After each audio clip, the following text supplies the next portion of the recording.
Heyrðu Ólafur, þú ert mættur hérna að styðja við þetta verkefni. Hvers vegna ákvaðstu að taka þátt í þessu? Já, ákvað. Ég mér nú boðið til að byrja með. Oddný og Björk og ég þáði það með þökkum. Það var bara mikil heiður. Og við loksins erum komin á réttan stað. Ég veit það ekki. Ég held að ég hefði smá tíma til að hætta handboltanum og getur það kannski farið að hugsa eitthvað svona í þessum nótum. Að hjálpa til og greina rétt frá röngu. Eða, það er alltaf matsættir í hvað það er, við veit það. En mér finnst það sem er að gera er bara hrópandi dæmi þegar svona neo-imperialism einhvern eða svona það sem er að gerast og það hefur verið að einkavæða allt og tilliti til þess og það hefur verið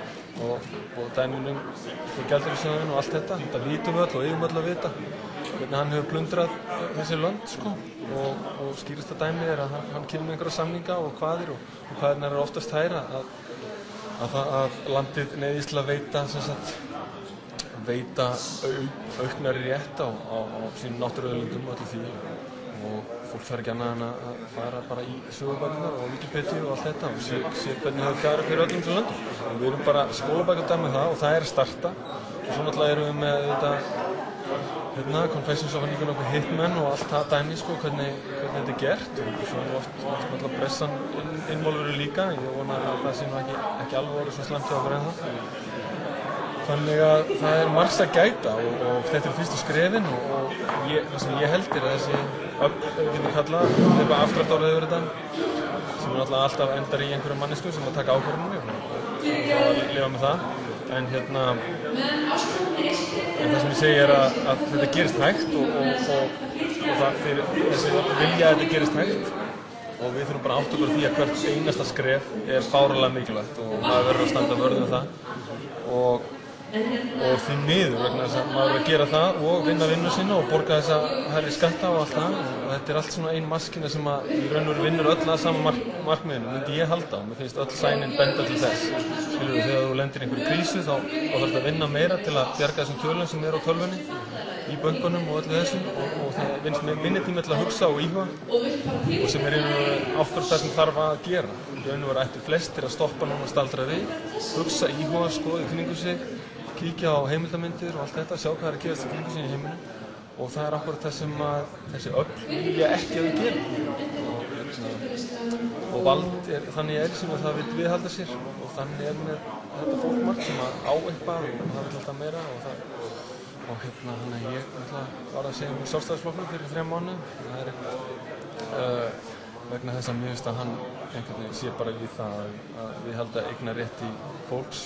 hvernig svo sá fengur er fengið og auðvitað tala ég bara svona abstrakt nótum ég er ekki komin í details ennþá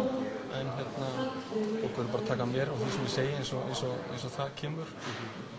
ég skamast mér ekkert fyrir það ef ég gera það ekkert á seinna lífsleiðinni þá er ég líklega á rangri braut Ég hjó eftir áðan þú hélst smá tölu hérna á pallborðinu þú talaði með sögubækurnar og á þess að vera að gera eitthvað mikið úr þessum ákveðna atburði sem er núna en þú talaði ritari Jón Sigurðsson og kannski um söguna þetta geti jafnvel verið eitthvað svoleiðis stökk Já, ég meina hraðin er bara svo mikill að við erum átt okkur því að það er allt miklu hraðara heldur en þegar Jón Sigurðsson var þannig að þeir voru líklega í færri svona málu ég myndi segja að þessi mál eru að koma upp núna líklega á hverju viku sko og málið er bara að almenningur þarf að eyða orku og tíma í þetta ef við hefum ekki að standa upp slipp og snöð eins og gerist í öllum þessum Suður-Ameríkulöndum sem að gjaldeyrisjóðurinn fer inn og Bandaríkin náttúrulega síðustu 40 ár hafa náttúrulega stundað marga glæpi þar og þetta er að dreifast út allan heiminn og ég ætla ekki að fara í einhverja svona ýktarteóríu með það en mér finnst öll og við vitum það sem aðeins hafa kíkt í kringu sig að öll merki þess eru við sjáum öll merki þess að það er eitthvað slæmt að gerast og þetta er slæmt ástand og það getur orðið miklu verra ef við snúmum sig. Ein spurning í lokin, krafan er þjóðaratkvæðagreiðsla þessi mál og menn vilja sjá 35.000 undirskriftir sem eitthvað tala sem Jóhann hefur nefnt. Þú vildi sjá fleiri hefði en á? Já, eitt er samtíð þjóðaratkvæðagreiðslu. Við getum náttúrulega ekki farið út í það að þurfa að vegna vantraust að við þurfum alltaf að taka þjóðaratkvæðagreiðslu um allt, það er svolítið tímafrekt og við þurfum líka skilgreina á milli mála eins og að velja besta röðinni. Ef við viljum besta röðinni þá er mjög ólíklegt að við fáum það út með því að hafa þjóðaratkvæðagreiðslu, við þurfum sérfræðinga og allt það. Þannig að þegar kemur að held ég einhverjum grunnprinsipum í mannlegu siðferði og svona og það að eiga þó orkunni sína og landið sitt í friði og geta þá minnst ráðstafað sig á einhvern hátt að þetta sé þjóðarauðlind og við þá þetta dreifist á fólk það sem að landið gefur af sér.